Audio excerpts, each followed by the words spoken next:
Hey guys, welcome back. Chris here again with another Clash Royale video. So I've been playing a lot, and I can't tell you one thing that I like more than playing this game right now. It is my favorite thing. I've been trying some different decks, and I actually got above 3,000 trophies. I thought that was pretty good for a level 8 without using the mortar. So I got to like 36, 60 something, I think.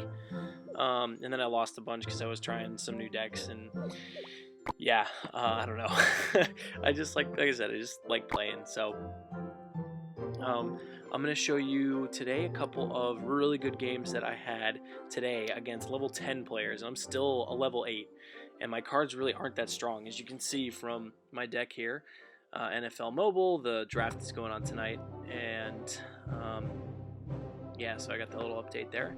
My fault for that, but let's see. So a couple of really solid, really well played matches against a level 10. And when you're using the balloon like I am in my main deck, you, against a higher level player, you basically get one chance to score your damage, and you have to do it right, and you have to pick the right spot, or else you're going to do nothing and your balloon's going to go down and nothing is going to come of it. So I snagged this deck off of TV Royale. It's only 3 cards different than the deck that I created, and so I figured I'd give it a try.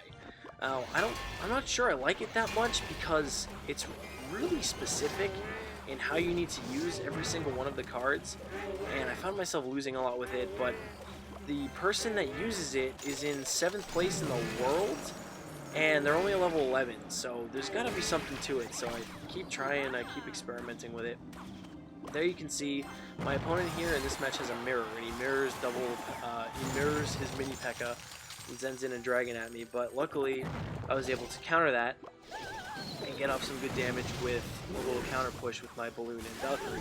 Now, the Valkyrie wasn't the best play in the world. I should have dropped it up in front. I didn't really need her to take out that mini P.E.K.K.A, but I was afraid that thing was gonna smack my tower into next week, and I wasn't gonna be too happy.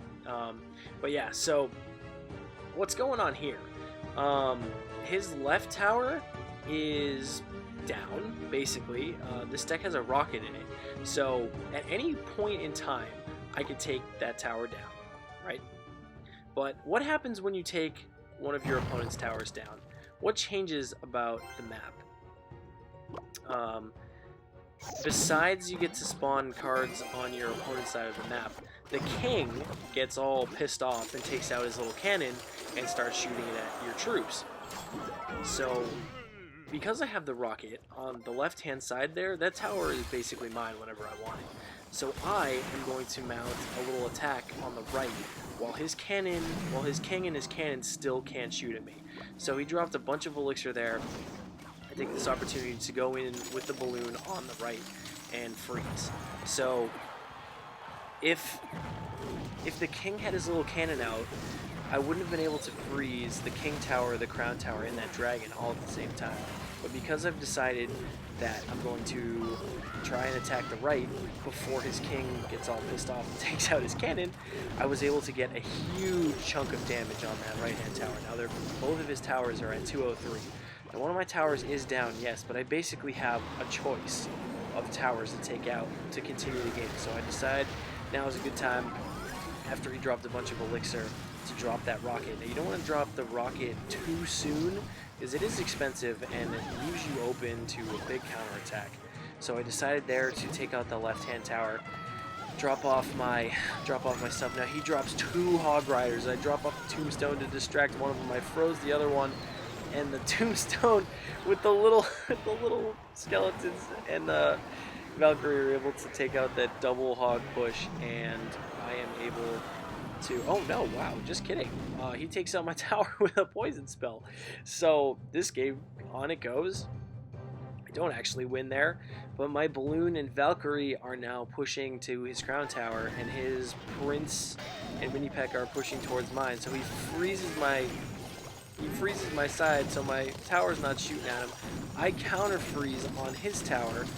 He uses a mirrored freeze to freeze my guys again, but luckily, since he didn't, he should have froze my side again, and he would have been able to take out my crown tower, but he got afraid and he froze my balloon and Valkyrie, and my minion horde was able to finish off his Prince and Mini P.E.K.K.A push that he had on my tower, and after the freeze wore off, he didn't stand a chance. That was a really close game and a lot of fun. That was a lot of fun to play that one, and I'm glad to have come out on the winning side of it. There was a lot of thought goes into these little matches in a very short period of time. You have to be able to think fast and think on your feet, especially in this one against a player who's higher level than you. You need to really outsmart them once, twice, a few times if you want to pull out a clutch win against somebody who's 2 levels higher than you. This person's 2 levels higher than me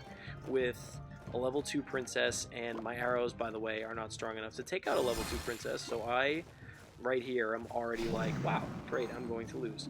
So he drops off a bunch of stuff over on the left, so I drop my balloon in on the right to C.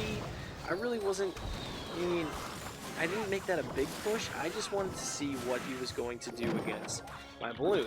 Now, like I said in some other videos, in some previous videos, gathering data is really important. So that balloon wasn't about getting to his tower. It was about trying to see what he wants to do to defend the balloon. He's got the minion horde, he's got a bomb tower to distract, so it's going to be really hard to get my balloon in there. And also, wow, he has a balloon. That's great. Not to mention, by the way, we have some similar cards.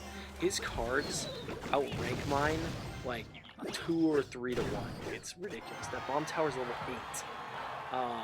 That is a really high level bomb tower. I don't think I've ever played against somebody with cards this high. It's absolutely insane. And at this point, while I'm playing, I don't think I have any chance at all. But here is a super instructional point, something I really wanted to share with you guys. I drop my balloon in on the right. Why do I do that? So, do you notice there are 4 tiles in front of the king? The defenses, except for the Tesla, that's a different story, can't be exactly centered in the middle of the map. They have to favor the left or the right because they are 3 tiles large. So he places his on the left to take up the left 3 tiles in front of the king tower, and that 4th one on the right there is open, so I'm able to sneak my balloon in. If I spawn my balloon all the way on the forward right side of the map, it's going to sneak by and not get distracted by that tower. So in goes the balloon, and he drops the minion horde. Now, did you notice how late he dropped that minion horde? He dropped that minion horde late because he thought I was going to preemptively drop my arrows. This is a game of like, that's exactly what I want to do. So this is a game of like, he knows what I want to do, but now I know that he knows what I want to do, if that makes any sense at all. So this is just more gathering data. I dropped that balloon on the right there to sneak by and kind of threaten him to see what he wanted to do. And again, he responds with the minion horde, but he responds late. So if I want to hit him, if I want to hit his minion horde with my arrows, I have to wait a second before I drop it if I want to catch him off guard and sneak it by his bomb tower. So now I know exactly what I have to do. And his, by the way, his barbarians are level 10, mine are only 8, and look at how much damage that bomb tower does to my barbarians. It's like half damage. And oh man, while I was talking, I missed that. Late preemptive drop on the arrows is able to sneak out his minion horde there, and I freeze a little prematurely there. If I had waited, I would have been able to freeze that ice wizard also, and that would have probably got me the tower, but I wasn't able to do that. So I'm gonna try and sneak my balloon in again on the right once this bomb tower goes down, but in the meantime I have to defend against all this nonsense. So this princess is here. I try to snipe her out with some spear goblins, and I think she gets them. Yeah, the ice wizard gets them. So the princess is still alive. That's my Valkyrie goes down, so I kind of poison everything there to get rid of that princess. We have a little bit of a problem here, so I freeze the balloon, but he freezes my tower. So I have to spawn in the Infernal Tower to take care of that balloon, or else my tower is a goner. I throw in the spear goblins for some extra damage. Now, Now is my chance here. The the bomb tower there on the right is low health, so I can spawn in my balloon, wait a sec, throw the arrows. It's gonna get the bomb tower and hopefully his minions, and my balloon goes right to the tower. So here you go. I dropped the arrows really late, and he spawns in the minions really late, and it was able to clean him up there. So a couple of spectacular arrow throws, and he even tells me, good game, well played. A couple of spectacular arrow throws is able to sneak me in a win there. So I did not think I was going to win against that person at all. So this is just more proof, well, not proof, I guess, more of a demonstration of like how you want to play. You know, all of the cards in this game are good, and they all have potential to be extremely good, and any card can be a threat. You have to figure out how your opponent is trying to use those cards against you, and come up with a plan mid-match how you're going to counter what he's doing. So sometimes play something not even to do some damage or drop a balloon, not to get to the tower, but just to find out what he wants to do. Learn about your opponent and counter what they want to do. Guys, my offer still stands, by the way. First person to comment on my video about a deck for me to use, I'll use the entire next video. Have a great day.